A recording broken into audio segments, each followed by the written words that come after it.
Joining me now from Jerusalem is Dr. Camilla Forkosh-Lavan, a licensed practicing psychologist and organizational consultant.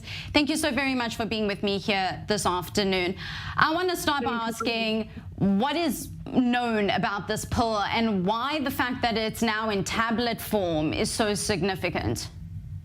First of all, this is beautiful, beautiful news because, again, as we know, about 1 in 7 women will suffer from this. And this is a really big ailment because when you need to be the most functional as a human being and as a mother, when you have a little baby, right, and you're not sleeping anyway at nights and you need to feed and you need to make sure to take care of it well, right, this is when the depression sets in. And as we know, it's also on a spectrum sometimes with very, very how should I say, serious results, including mortality, right? So it's a very serious condition that I don't think is talked about enough. And to be able to have a medical treatment that a woman is able to take at home instead of sitting in a hospital that's very highly inconvenient, again, you just had a baby, all you want to do is sleep and take care of your baby. Plus, it's very, very expensive, right, the intravenous. And this way, it basically unties the hand of a mother and to be able to take care of herself and of her baby. And as you mentioned, postpartum depression affects 1 in 7 women, specifically in the US. That's a major figure. It's also important to mention that it's similar to other forms of depression. Now, years ago, the stigma around these mental health issues meant women had no one or no drug to turn to for help. Has this done much to change the narrative on this once taboo issue?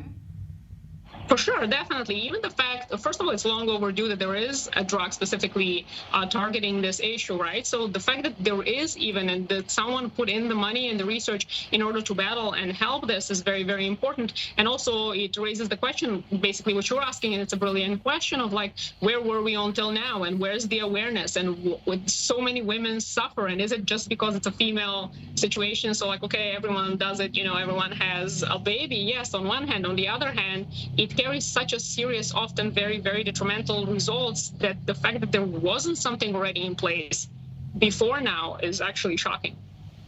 For those who perhaps don't know, what are the symptoms of postpartum depression, if you could break some of them down, and how can relatives and friends possibly assist someone that's suffering from it? Brilliant question. Thank you for asking. And again, as always, I love you all for bringing all these kinds of topics in. So first of all, I think that it's very important to understand that there isn't a woman that potentially cannot not have it, right? Like you as a woman never know which one you're going to be. Right. So that's very, very important. First of all, in taking off the stigma of like, oh, it just happens to those other people, because then you're more at risk if it does catch you. And this is not to freak people out, but just to raise awareness. Yes.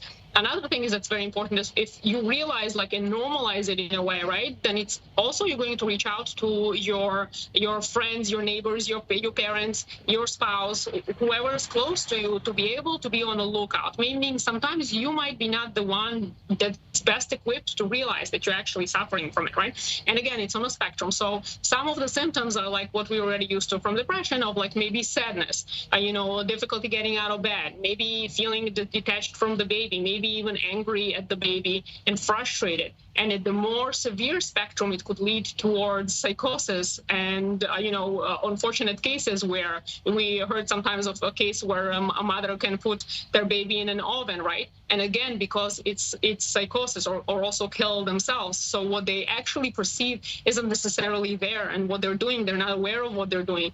And I think that this is so important. Another thing that's also very important, this is for all mothers out there, whoever's next to them, please make sure that they sleep, because the lack of sleep combined with the hormonal stress and the physical stress, and basically it's a really huge trauma for the body just to even give birth, even though, people think like, oh, it's whatever, everyone does it. Yeah, everyone does it, but the stress on the body is crazy, and I invite you all to read about it, right? So to make sure that there are blocks of time for this new mother to actually sleep, otherwise they start going a little bit crazy. Dr. Camilla Forkosh-Lavan, a licensed practicing psychologist and organizational consultant, thank you for shedding light.